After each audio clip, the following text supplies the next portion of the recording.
Hello. So here is the review for Blood in the Woods.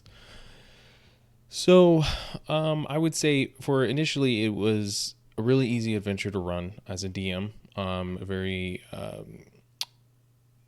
for new people to get into the game. If you want like a side thing that you want to do, very good onto that.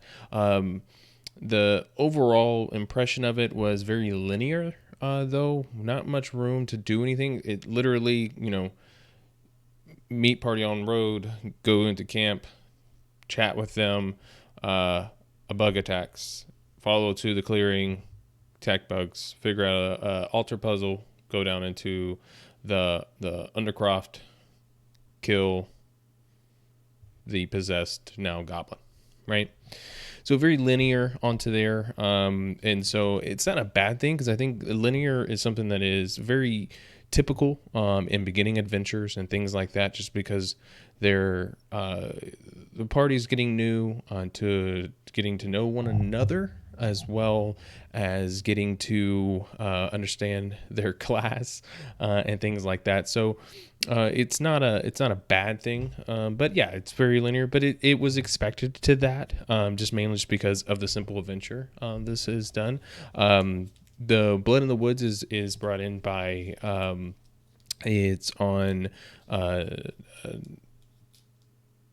the Guildmasters, and so the or Dungeon Masters, sorry, and so they have it up on there. I'll have the link in the description below, and things like that for you to be able to check that Dungeon Masters Guild. That was I don't know why my mind escaped, but I'll have the link in the below. It's also the link in the live play of it, and as well into the prep, but it through there, Bob the world builder, he made this. It's really cool. The sidekicks seem to be a little overpowered, especially for the low level of the characters, level 1 characters.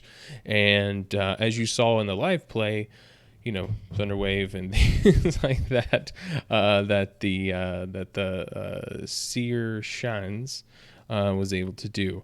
So the sidekicks were tuned a little too high. They should be dialed back just a touch. Now the cool thing is that with this actual beginning adventures, there's actually 3 sidekicks, because if when they rescued Squeaks, you could also have that as a sidekick. They could have removed the possession and things like that before, while they were potentially still fighting the twig blights and things like that. And so then you could have actually played him and and in the book it explains it very easily. Here's Squeak's stats. Is basically a bard, or is a bard, and then with the possess, it has some added things that are kind of flavor and meaning to there, as well as the fire beetles. They were just giant fire beetles. And the only difference is they could fly. That's the only difference that was there, which isn't a big deal. I mean, it was fine. I think what makes it hard what makes this one hard, or makes this one maybe not as expansive or anything like that, but it can make it very easy, or when you're trying to tune it just right, because level 1. It's made for level 1. So typically in any level 1, you can kill the monsters really easily, but they can do the same to you.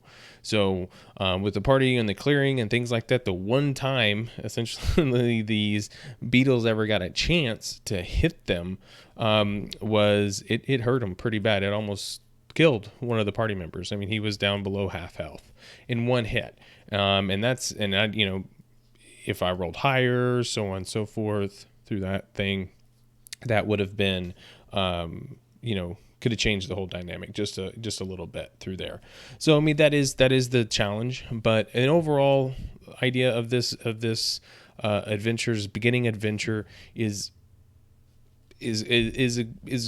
I would say out of 1 out of 10, 1 being the worst, 10 being the best, solid 7. solid 7, maybe push it into 8, and things like that. There's some things I could have done as a DM though as well, to make it more interesting and things like that. I know one bad thing that I saw was, or didn't see, but going through there, is right after the fire beetles attacked the camp. And then in the actual the book, which is it's here. You can print it off. It's 6 pages. Very simple read. Literally takes you, if you were to sit down and read it, because you have some pages that have just the stat pages of the monsters and of the sidekicks and things like that. But it probably take about maybe 10 minutes to read through the whole thing. Okay. It gives you some ideas on setting and what you want to do, and some helpful, like, to get the imagination going and things like that. So that's good. But right after those attacked, they saw like the path of where these beetles came from. And inside it says the first thing you would do is whoever has the highest, or you do a survival check, and it's essentially there to see the amount of time it takes you from the camp to the altar, like to the clearing and things like that. So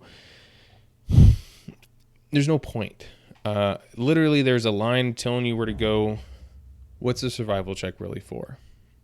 Now, you could flavor it up as a DM and things like that. And what is the time? They're not going to get lost in the woods. They're going to find it. Even if they fail, it's all off the roll how long it takes them. And nothing else happens if it took them longer, they get there faster. It's not like there was less fire beetles. There's just the same amount. Like it was the exact same thing.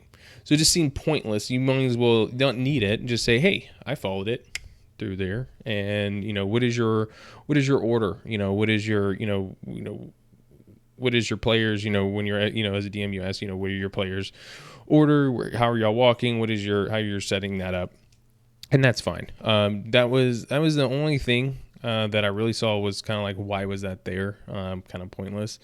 But for anybody as coming into the game and starting out wanting something to kind of maybe where a new party can kind of stick together, even if you're starting a new campaign or something like that, and they're going to be not starting at level 1, here's an easy thing to get them started at level 1, and you can kind of change some things where maybe the party they're going to be doing having sidekicks. One other thing that we could have done is instead of meeting the party on the road, we could have just closed that out, and with this group, they were the fortunate ones, right? They just wake up and they notice Squeaks is gone. They're part of the band and or the group and things like that, and they just they're going to go off and search. I think that would have been a better way to handle that one than the thing. But from here, I want to make sure I try to keep it to the author's ideas and things like that as much as possible. Also throwing in my own little bit of flavor and things that I like to do into there. But like I said, this is a solid 7. Maybe I'm pushing it into an 8. Nothing crazy happened. It was really cool seeing how the sidekicks would work with the party.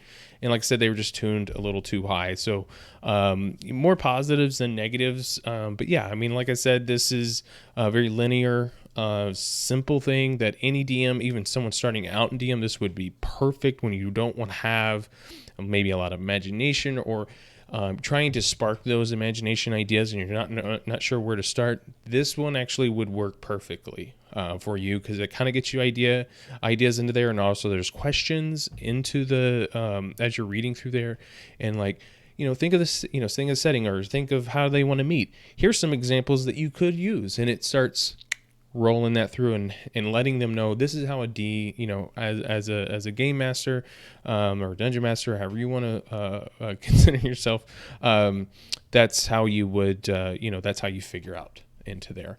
But that will be it for this review. Like I said, I'll have the link below where you can go and get this at Dungeon Masters Guild to be able to run in your own campaign. This is, I believe I said in the live play, I thought it might have been free. It is not a free one. I did have some credits, so I used it on there, but it is $2.95 for this one.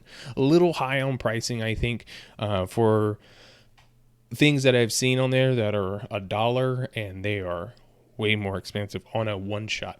And that's what this is typically doing too, as well as, and I would even add, maybe you have some friends coming over and everyone's hanging out and they're like, I just like to play D&D, and you don't want to set up a whole campaign and la.